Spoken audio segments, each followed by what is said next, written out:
अखण्डमण्डलाकारं व्याप्तं येन चराचरं तत्पदं दर्शितं येन तस्मै श्रीगुरवे नमः। तस्मै श्रीगुरवे नमः। तस्मै श्रीगुरवे नमः। पिछली कक्षा में हमने भरत मुनि के रससूत्र विभाव अनुभाव व्यभिचारी संयोगात रस निष्पत्ति के चौथे व्याख्याकार अभिनव गुप्त के अभिव्यक्तिवाद के विषय में चर्चा की थी। आज हम रसों के विषय में चर्चा करेंगे कि कितने प्रकार के रस माने गए हैं।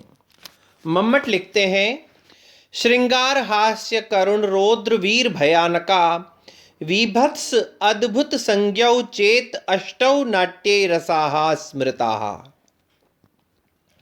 नाट्ये अष्टौ रसाः स्मृताः। नाटक में 8 प्रकार के रस माने जाते हैं। कौन कौन से? श्रृंगार, पहला है श्रृंगार, दूसरा हास्य, तीसरा करुण, चौथा रौद्र, पांचवा वीर, छठा भयानक, सातवां बीभत्स और आठवां अद्भुत। श्रृंगार, हास्य, करुण, रौद्र, वीर, भयानक, विभत्स और अद्भुत संज्ञौ ये नाम वाले अष्टौ नाट्ये रसा स्मृताः नाटक में 8 प्रकार के रस माने गए हैं। अब ध्यान दीजिएगा, इन 8 रसों के 8 स्थायी भाव हुआ करते हैं। मम्मट ने एक एक रस को स्पष्ट करते हुए उसके उदाहरण दिए हैं। श्रृंगार रस के 2 भेद माने गए हैं, संभोग और विप्रलंभ। और संभोग में शून्यम वास ग्रहम वाला उदाहरण दिया है। और विप्रलंभ श्रृंगार का अगर उदाहरण देखना है तो मेघदूत से अतिरिक्त कोई श्रेष्ठ उदाहरण हमें देखने को नहीं मिलेगा। उसके बाद में श्रृंगार के बाद हास्य का आता है। हास्य में आकुंचय पाणिम अशुचिम से प्रहारम विष्णु शर्मा तक हास्य आता है। फिर करुण वाले का उदाहरण आता है, हा मातः त्वरितासी कुत्र किमदमिति। हास्य के बाद करुण, करुण के बाद में रौद्र, रौद्र में वेणी संहार का उदाहरण में कृतम अनुमतम दृष्टम वा यई हृदम गुरुपातकम। उसके बाद वीर रस का उदाहरण लिखते हैं, क्षुद्रा संत्रासमेते विजहत हरय क्षुण्ण शक्रेब कुंभा। उसके बाद भयानक का है, ग्रीवा भंगा विरामम मुरनुपतति चंदने बद्ध दृष्टि, अभिज्ञान शाकुंतलम का उदाहरण है। और उसके पश्चात अद्भुत का है, उत्कृत्योत्कृत्य कृतिम प्रथमम मत्थ पृथुत सेध भूयांसी मानसा। और उसके पश्चात अद्भुत का चित्रम महान एष बतावतारः क्व कांतिरेशा अभिनवैव भंगी। ये इस प्रकार से इन्होंने 8 उदाहरण देकर के 8 विभिन्न प्रकार के रसों को स्पष्ट किया है। ये आप सब अपनी पुस्तक से अध्ययन करेंगे। 8 प्रकार के रस के पश्चात 8 प्रकार के स्थायी भाव बताए हैं मम्मट ने। रति हासश्च शोकश्च क्रोधोत्साहो भयम तथा जुगुप्सा विस्मयश्चेति स्थायी भावा प्रकीर्तिता। इन 8 रसों के 8 स्थायी भाव कहे गए हैं। कौन कौन से? रति, हास, शोक, क्रोध, उत्साह, भय, जुगुप्सा और विस्मय, ये 8 स्थायी भाव कहे गए हैं। अब ध्यान दीजिएगा, ये क्रमशः है। श्रृंगार का स्थायी भाव क्या होगा?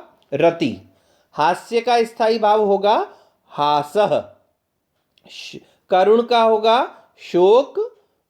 फिर आता है रौद्र, रौद्र का हो जाएगा क्रोध। वीर का स्थायी भाव है उत्साह। और भयानक का स्थायी भाव है भय।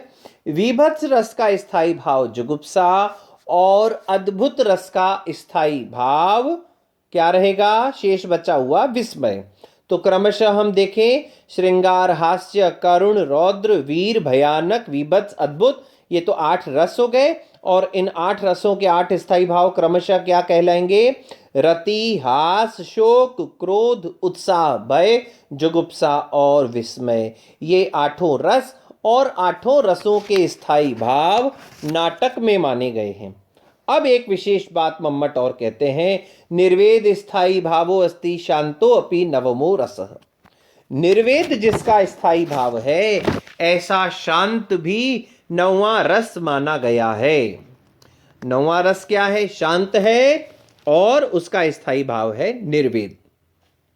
प्रश्न किया किसी ने पिछले साल कि जब 8 रस अलग माने, 9वां एक बार फिर अलग से, तो ऐसा अलग से कहने का क्या तात्पर्य मम्मट का?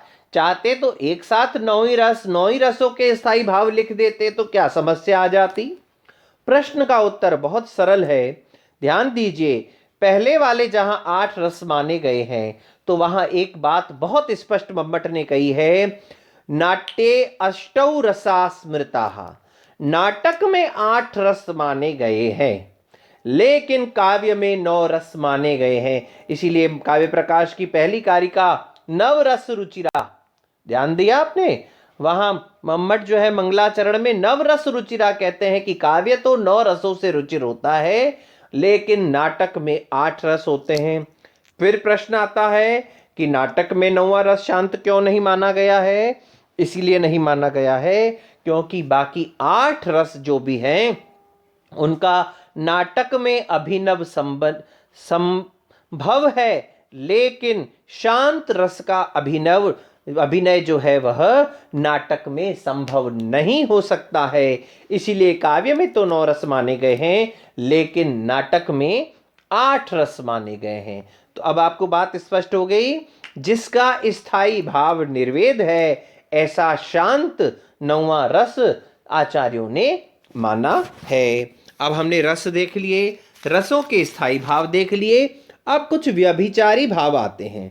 33 प्रकार के व्यभिचारी भाव कहे गए हैं हमारे साहित्य में, शास्त्रों में, काव्य शास्त्र में। एक बार उनका अध्ययन हम कर लेते हैं। निर्वेद, ग्लानि, शंकाख्या तथा असूया, मदक्षमा, श्रमा, आलस्यम चैव दैन्यम च, चिंता, मोह, स्मृति, धृति, व्रीड़ा, चपलता, हर्ष, आवेगो, जड़ता तथा गर्वो, विषाद, औत्सुक्यम, निद्रा, अपस्मार एव च, सुप्तम, प्रबोधो, अमर्षश्चाप्य अवहितम अथ उग्रता, मतिर्व्याधि, तथोन्मादस्तथा मरणमेव च, त्रासश्चैव वितर्कश्च, विज्ञया व्यभिचारिणः, त्रयः त्रिदशमी त्रिशदमी भावा समाख्यातास्तु नामतः। ये त्रयः 3 और त्रिशदमी या त्रिंशत अमी 30 और 3 33 प्रकार के इस व्यभिचारी भाव माने गए। स्थायी भावों के बाद व्यभिचारी भाव क्यों माने गए हैं?